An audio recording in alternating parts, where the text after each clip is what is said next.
Hi everyone, in front of me I've got Infinix Zero Ultra, and let me share with you how to show battery percentage on the status bar in this device. So first of all, let's enter the settings, and here we have to find the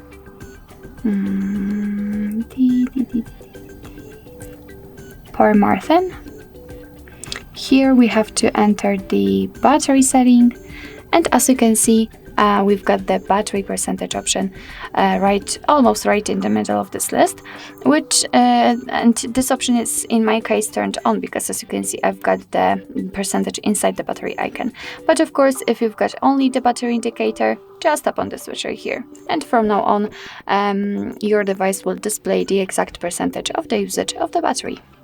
So basically that's all. This is how to show battery percentage on the status bar in your Infinix Zero Ultra. Thank you so much for watching. I hope that this video was helpful, and if it was, please hit the subscribe button and leave the thumbs up.